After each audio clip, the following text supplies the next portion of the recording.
नींद की कमी से शरीर पर होने वाले इफेक्ट्स।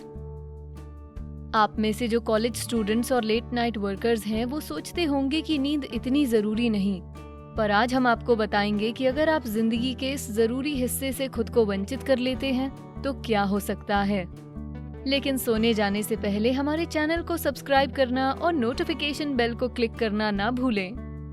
और अब बिना ज्यादा वक्त गवाए नींद की कमी के इफेक्ट्स के बारे में बात करते हैं। पहला, ना सोने से दिमाग प्रभावित होता है। सबसे पहली बात, नींद पूरी ना करने से आपके दिमाग को तकलीफ पहुंचती है। आपके सेंट्रल नर्वस सिस्टम को सबसे ज्यादा चोट पहुंचती है। ये दिमाग का वो हिस्सा है जिसे शरीर का सूचना मार्ग कहा जाता है। Dictionary.com कहता है कि साइंटिफिक टर्म्स के अनुसार ये नर्व टिश्यूज का वो कॉम्प्लेक्स है जो शरीर की गतिविधियों पर नियंत्रण रखता है। वर्टिब्रेट्स में ये दिमाग और रीढ़ की हड्डी को शामिल करता है। तो कुल मिलाकर ये जरूरी है। इसका काम ठीक से चलाने के लिए नींद बहुत जरूरी है। हेल्थ लाइन के अनुसार सोते वक्त दिमाग में नर्व सेल्स, न्यूरॉन्स के बीच पाथवेज बन जाते हैं जिसकी मदद से आप सीखी गई नई जानकारी याद रख पाते हैं। जब आप सोते नहीं हैं तो आपका दिमाग थक जाता है और आप शायद कंसंट्रेट करने और नई चीजें सीखने की अपनी क्षमता खो दें। एक्सपर्ट्स के अनुसार आपके शरीर द्वारा भेजे जाने वाले सिग्नल्स भी देर से मिलते हैं, जिससे आपकी कोऑर्डिनेशन स्किल्स घटती हैं और दुर्घटनाओं का खतरा बढ़ जाता है।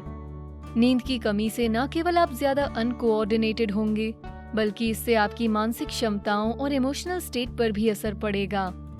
यानी आपको मूड स्विंग्स हो सकते हैं और आप ज्यादा इम्पेशेंट भी बन सकते हैं। आपकी क्रिएटिविटी, डिसीजन मेकिंग और भी बहुत कुछ। अब सुनिए इससे भी बुरी चीज, अगर आप लंबे वक्त तक ना सोएं तो आपको हैलुसिनेशंस भी हो सकते हैं। नींद के बिना आपके दिमाग के साथ मेनियाक डिप्रेशन और ये कुछ लक्षण हो सकते हैं।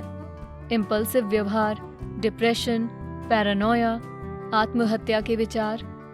साथ ही इसकी वजह से आपको दिन में ज्यादा नींद आएगी, जिससे आपकी रोजाना की एक्टिविटीज में खलल पड़ेगा। शायद आपको माइक्रो स्लीप जैसी किसी चीज से भी निपटना पड़े। हेल्थ लाइन के लोग बताते हैं कि माइक्रो स्लीप तब होती है जब जागने के घंटों के दौरान आप खुद को अनजाने में कुछ सेकंड या मिनटों के लिए सोता हुआ पाएं। माइक्रो स्लीप आपके नियंत्रण से बाहर होती है और अगर आप गाड़ी चला रहे हैं तो बहुत खतरनाक हो सकती है। इसकी वजह से आप अक्सर गिर सकते हैं और चोट लग सकती है। कुल मिलाकर अगर आप अपने दिमाग को सुरक्षित रखना चाहते हैं तो थोड़ा सो लीजिए। दूसरा, अगर आप सोएंगे नहीं तो आपको ज्यादा बीमारियां हो सकती हैं। इसका मतलब है कि आपका इम्यून सिस्टम नींद की कमी से प्रभावित होता है।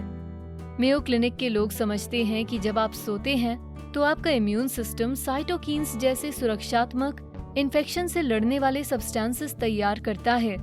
ये इन सब्सटेंसेस का इस्तेमाल बैक्टीरिया और वायरस जैसे बाहरी दुश्मनों से लड़ने में करता है। साइटोकिन्स आपके इम्यून सिस्टम को ज्यादा एनर्जी देकर आपके शरीर को बीमारी से बचाकर सोने में भी आपकी मदद करते हैं। अगर आपकी मीठी मीठी नींद में कमी आ जाए तो आपको दिल की बीमारी और डायबिटीज जैसी बीमारियां होने का खतरा ज्यादा होता है। जाहिर है जब आप सोते नहीं हैं तो आपका शरीर इन ताकतों को नहीं बना पाता, इसलिए कोई भी दुश्मन वायरस या बुरा बैक्टीरिया आपके शरीर में आसानी से जगह बना सकता है। तो फिर इम्यून सिस्टम की मदद करने के लिए आपको कितनी नींद लेनी चाहिए? मेयो क्लिनिक के लोग बताते हैं, ज्यादातर वयस्कों को हर रात 7 से 8 घंटे की अच्छी नींद लेनी चाहिए। किशोरों को 9 से 10 घंटे की नींद की जरूरत पड़ती है। स्कूल जाने वाले बच्चों को 10 या उससे ज्यादा घंटों की नींद की जरूरत पड़ सकती है। तो अगर आप अक्सर बीमार पड़ते हैं तो शायद यह आपकी नींद पूरी ना होने का नतीजा हो। तीसरा, नींद के बिना आपको शायद सांस लेने में ज्यादा तकलीफ हो। जी हाँ, नींद की कमी से आपका रेस्पिरेटरी सिस्टम भी प्रभावित होता है।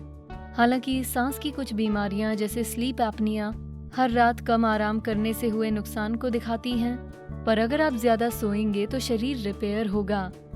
अगर आप उतना नहीं सो रहे हैं तो अक्सर होने वाले सर्दी जुकाम के लिए तैयार रहें। अगर आप इसका इलाज नहीं कराएंगे तो आपको ये दर्द बदतर भी हो सकता है। एक साधारण सा फ्लू फेफड़ों की किसी गंभीर बीमारी या स्लीप एपनिया में भी बदल सकता है। लेकिन ये काम कैसे करता है? स्लीप टेक बताते हैं कि नींद के दौरान रेस्पिरेटरी सिस्टम कैसे प्रभावित होता है और कैसे काम करता है। रेस्पिरेटरी ड्राइव का प्रोसेस कार्बन डाइऑक्साइड और ऑक्सीजन में बदलाव को डिटेक्ट करता है।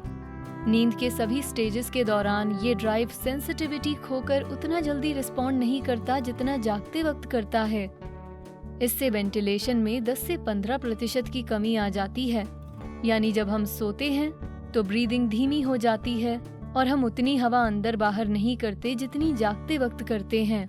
क्योंकि सोते वक्त मसल्स रिलैक्स हो जाती हैं, ऊपरी एयरवे संकरा हो जाता है और ऊपरी एयरवे के रेजिस्टेंस में 200% बढ़ोतरी हो जाती है।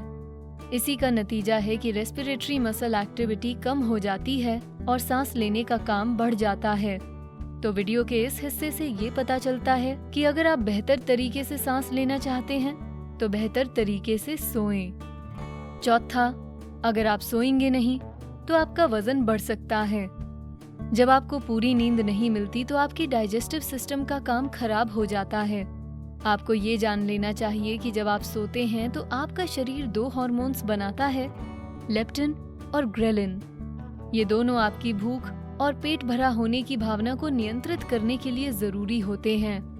हेल्थलाइन इस प्रोसेस को कुछ इस तरह से समझाते हैं। लेप्टिन आपके दिमाग को बताता है कि आपने काफी खा लिया है। पूरी नींद के बिना आपका दिमाग लेप्टिन को कम करता है और ग्रेलिन को बढ़ाता है, जो कि भूख बढ़ाने वाला है।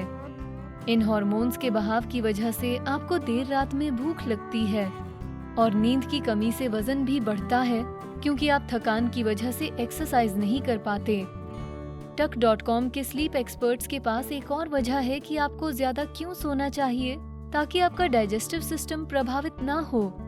वो कहते हैं, सोते वक्त भी हमारा शरीर काम करता रहता है, हमारी मसल्स को रिस्टोर और रिपेयर करता है ताकि अगले दिन वो अपना काम ठीक से कर सकें। हमारे शरीर को ठीक से काम करने के लिए काफी एनर्जी की जरूरत पड़ती है। इन्हीं में से एक काम है हमारा डाइजेस्टिव प्रोसेस, खाना चबाना और गैर जरूरी खाने को बाहर निकालने से पहले प्रोसेस करना।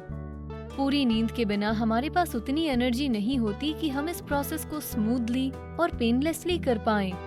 इतना ही नहीं, बल्कि जब हम नहीं सोते तो हमें डायबिटीज होने का खतरा भी ज्यादा होता है। नींद की कमी से शरीर खाते वक्त ज्यादा इंसुलिन निर्माण करता है। इंसुलिन की वजह से भी आपका वजन बढ़ेगा, क्योंकि ये फैट स्टोरेज को बढ़ावा देता है। तो अगर आप वजन घटाना चाह रहे हो, हमारे कई वीडियोस में हमने इस बारे में भी बात की है, तो आपको पूरी नींद लेना बहुत जरूरी है। 5वां, नींद की कमी से आपके कार्डियोवैस्कुलर सिस्टम को चोट पहुंचती है। नींद की कमी से ब्लड शुगर, इन्फ्लेमेशन लेवल्स और सभी तरह के कार्डियोवैस्कुलर संबंधी कार्य और समस्याएं प्रभावित होती हैं। sleepfoundation.org इस फैक्ट को कंफर्म करते हुए कहते हैं, रिसर्चर्स समझते हैं कि बहुत कम सोने से स्वास्थ्य स्थितियों और बायोलॉजिकल प्रोसेसेस जैसे ग्लूकोज, मेटाबॉलिज्म, ब्लड प्रेशर और सूजन में रुकावटें पैदा होती हैं। लेकिन नींद की कमी से ब्लड और कार्डियोवैस्कुलर सिस्टम प्रभावित क्यों होता है? sleepfoundation.org के पास इसका भी जवाब है। ऐसा इसलिए क्योंकि लंबे और ज्यादा देर के आराम के बिना कुछ ऐसे केमिकल्स एक्टिवेट हो जाते हैं जो शरीर को ऐसे एक्सटेंडेड पीरियड्स हासिल करने से रोकते हैं जिनमें दिल की धड़कन और ब्लड प्रेशर कम हो जाते हैं। वक्त के साथ साथ इसकी वजह से दिन में ब्लड प्रेशर बढ़ सकता है और कार्डियोवैस्कुलर प्रॉब्लम्स होने का खतरा भी। साथ ही European Journal of Preventive Oncology के अनुसार अगर आप ठीक से आराम नहीं करेंगे तो आपको दिल का दौरा या स्ट्रोक आने का खतरा बढ़ सकता है, जो कि आप कभी नहीं चाहेंगे। तो थोड़ा और ज्यादा सोइए। 6, नींद की कमी से एंडोक्राइन सिस्टम को चोट पहुंचती है। आप में से जिन्हें नहीं पता उन्हें बता दें कि एंडोक्राइन सिस्टम उन ग्लैंड्स का संग्रह होता है जो ऐसे हार्मोन्स पैदा करते हैं जो मेटाबॉलिज्म, बढ़ोतरी और विकास, टिश्यू फंक्शन, नींद, मूड और अन्य कई चीजों को रेगुलेट करते हैं। इसका मतलब है कि नींद की कमी से इन सारे हार्मोन्स में गड़बड़ हो सकती है, क्योंकि उनका निर्माण पूरी तरह से आपकी नींद पर निर्भर करता है। जैसे टेस्टोस्टेरोन का नींद से निर्माण होता है। अच्छे टेस्टोस्टेरोन के निर्माण के लिए आपको कम से कम 3 घंटों की लगातार नींद की जरूरत होती है।